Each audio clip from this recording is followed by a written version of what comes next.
Alright, baby, it's time to bring this story to an end. Okay, here we go. Minato and Shisui are going absolutely full throttle hog wild, pushing their space time teleportation to the limit as they flicker in and out between dimensions. Madara leaps upwards, but a portal forms above him. Kakashi appears and seems to be charging another Kamui. Madara knows Kakashi has to become material for a moment, so he bisects his body with the huge wind-style sickle blade, but it goes right through him because it's just a distraction. So Madara pivots in the air because he knows he's about to get attacked, and six marked kunai zip to his perimeter all around him. So he tracks all six, and then he goes for six counters as Minato zips around him, trying to hit him six times, counters all of them, and as he's being attacked, as Minato attacks, he throws more of these teleportation kunai around, changing his position each time he hits to keep Madara guessing.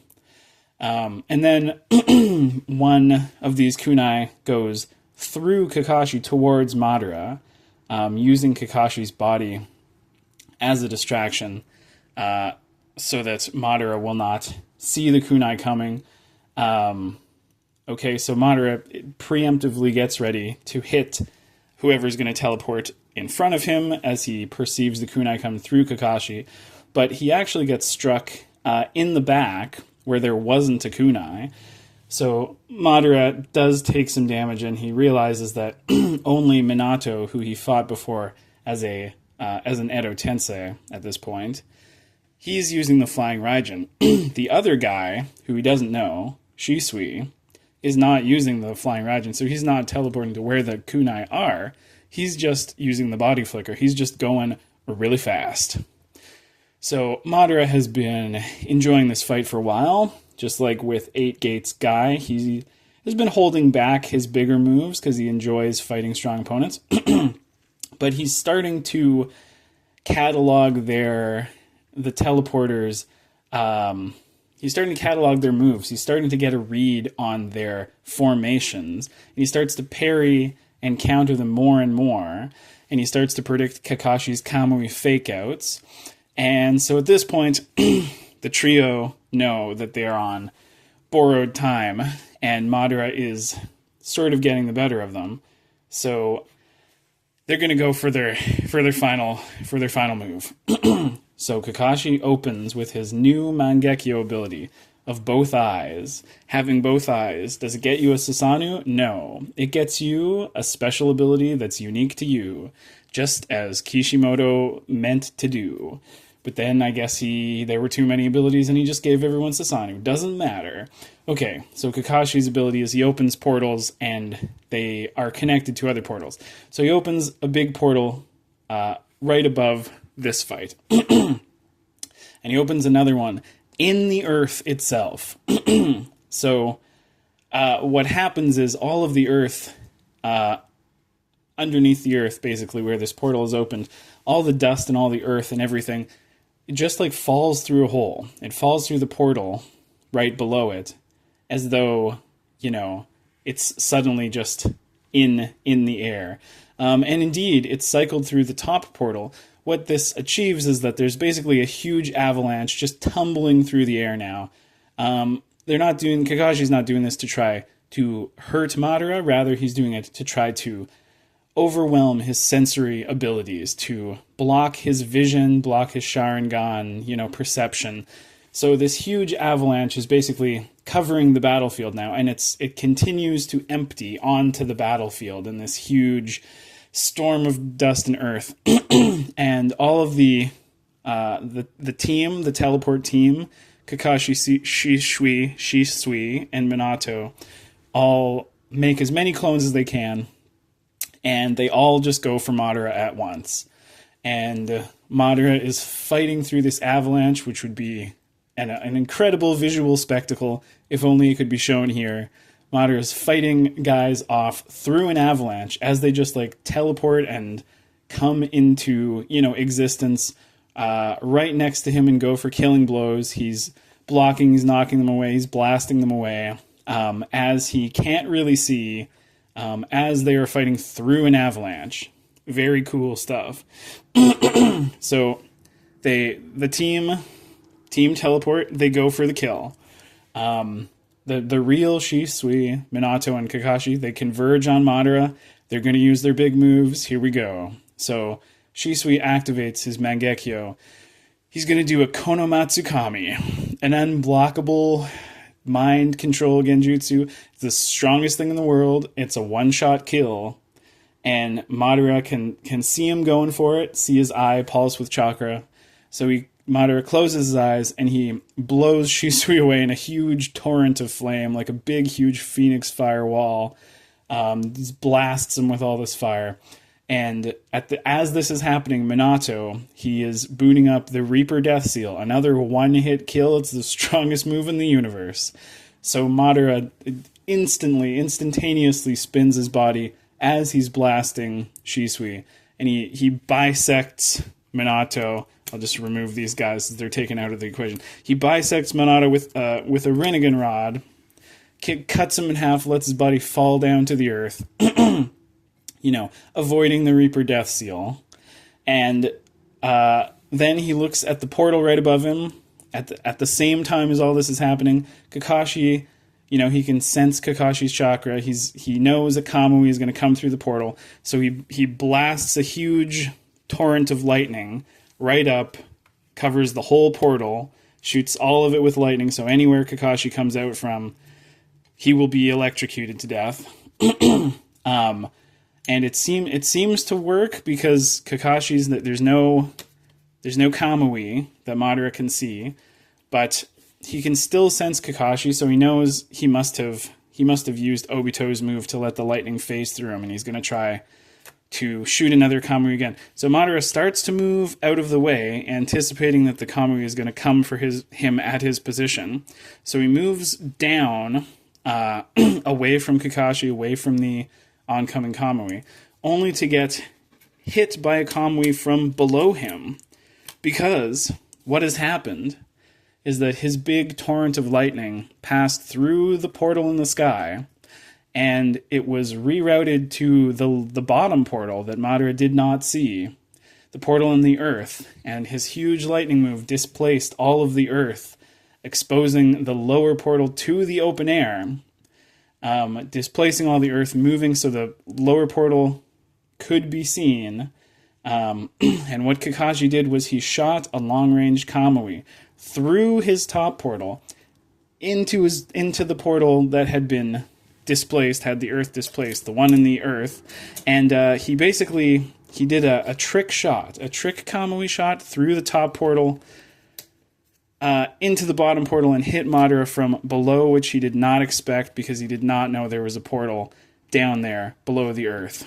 So Madara is really mad, and he grinds his teeth together, and he curses Kakashi's name and his family, and he gets sucked into the Kamui dimension.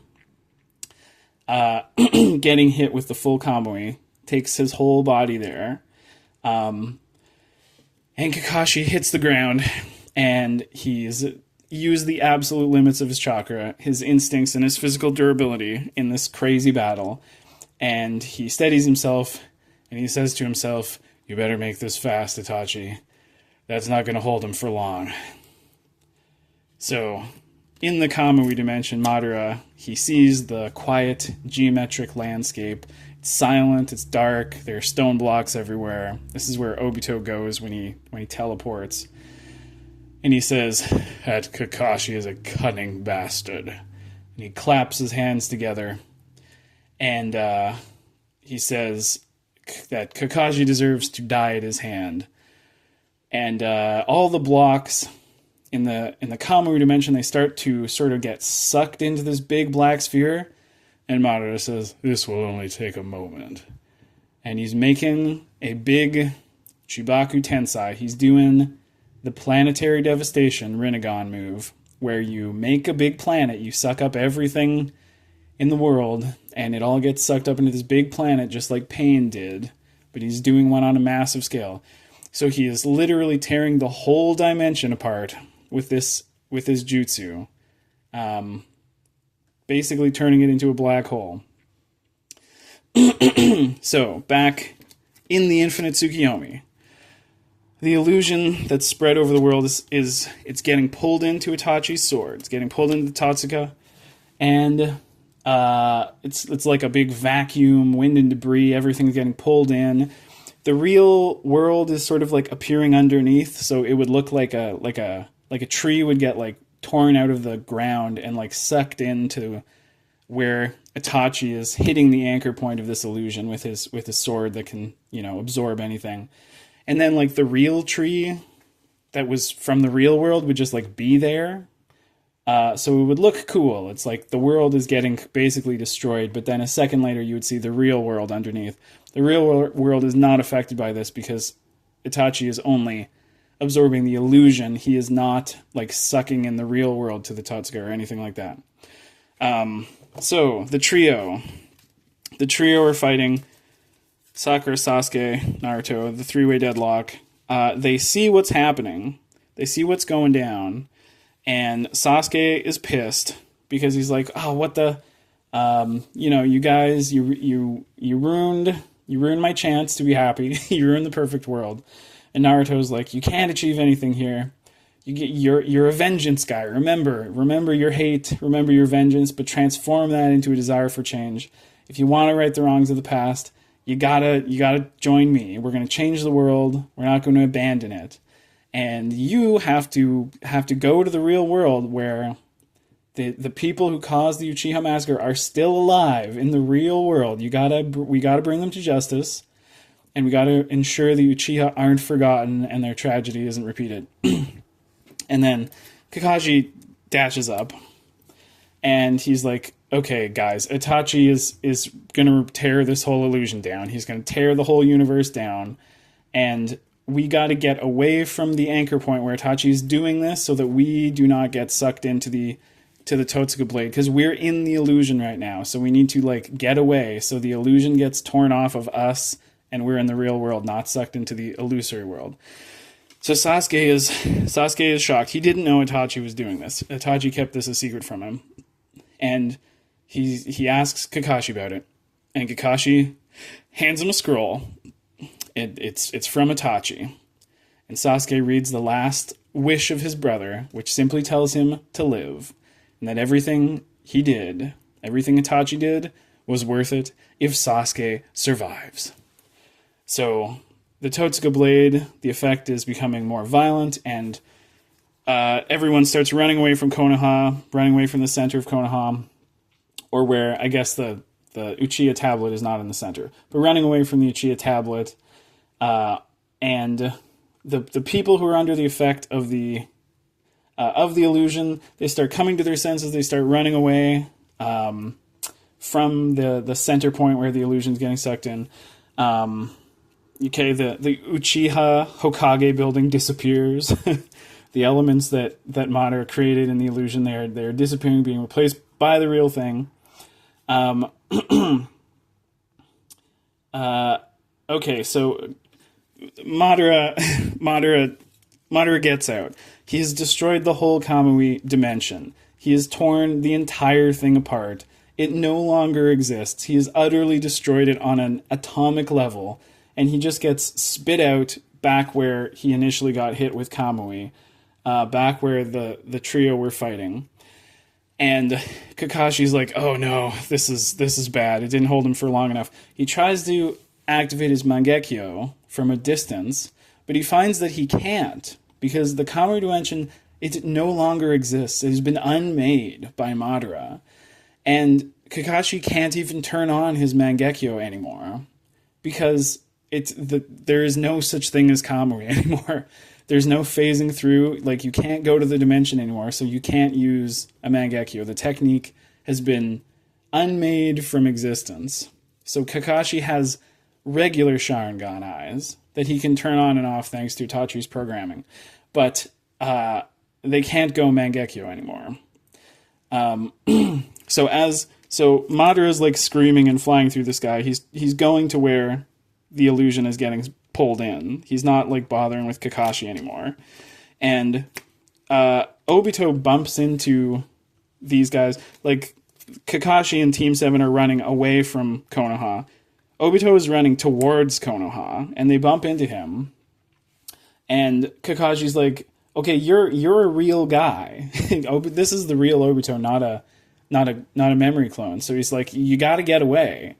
And Obito says, "No, I'm going in. I'm going in. This is the deal I made with Itachi. He said, if I gave you my Sharingan," this Obito has normal eyes again. Like, I don't know, Itachi would have given him some eyes, or the illusion would have produced eyes for him or something like that. So he's not totally blind. He has eyes. They're a dime a dozen. Just pops them in. Maybe they're not Sharingan eyes. It doesn't matter. He's got normal eyes again.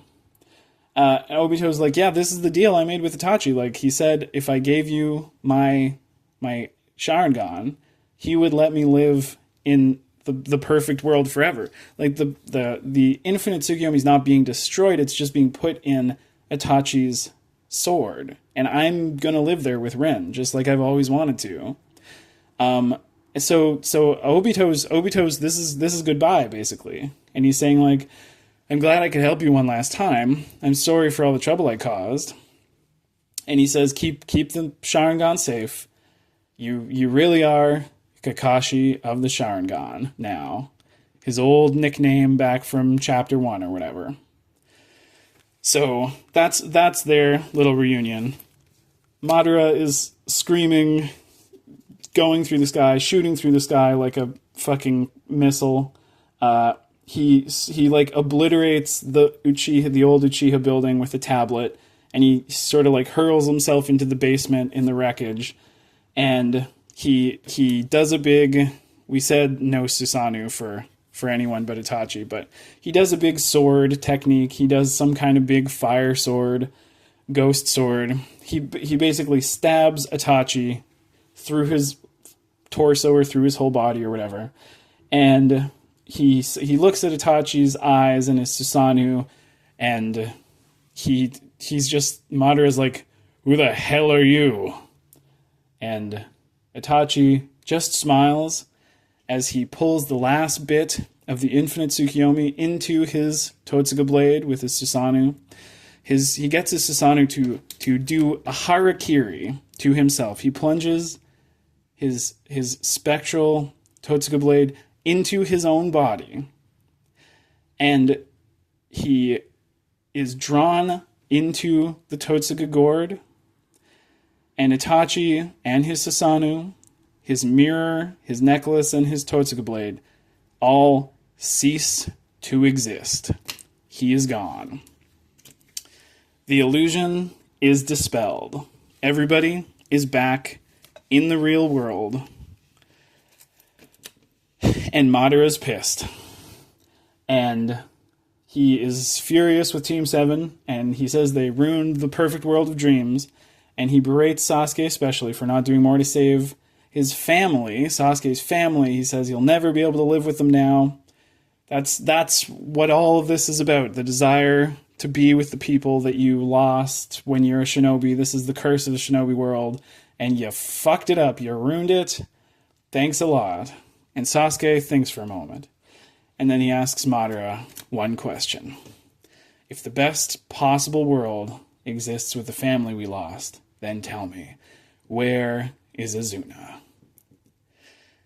And at the end of the story here, we are left with the implication that on some level, Madara didn't truly believe in the world he created, because he did not choose to create memory clones of his own family. Although he claimed they were perfect replicas, he instead chose to hold on to his real memories of them and considered that those were the truth. And that's it.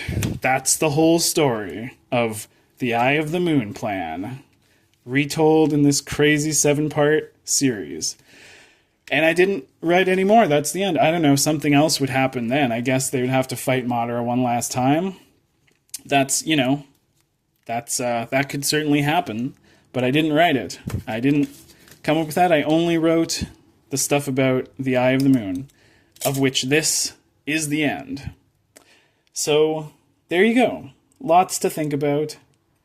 I wanted to explore if Madara really executed the Eye of the Moon plan in a way that resembled how he spoke of it, in a way that would resemble a perfect world, what the implications would be, how the characters would react to it, how, Sasuke would, this would be what he wanted, and how Naruto would reject it, how Sakura would sort of ponder it, how Kakashi would sort of get to live out his therapeutic, get a therapeutic sort of release of his trauma, or get to process it in some way that he never really did.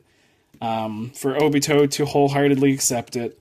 And I guess for Madara to sort of see the real outcome, see the realness of what a dream world would be like for him. And I do feel like at the end of the day, Madara is just such a real guy. He's just lived through such traumatic things, and I think he wouldn't be able to let go of those things in the end. I don't think he would be satisfied with any kind of replication, experience or life or family. I feel like his experiences were just, they were what defined him, and I don't think he could ever sort of move beyond being Madara Uchiha, the legend that everybody knows, that was defined by his rivalry with Hashirama. Yeah. So that's it. That's the whole story. We saw a lot of cool cards along the way. And thanks for joining us. Thanks for joining us for the longest Nope Nope series of all time. And that's it. Follow your ninja way.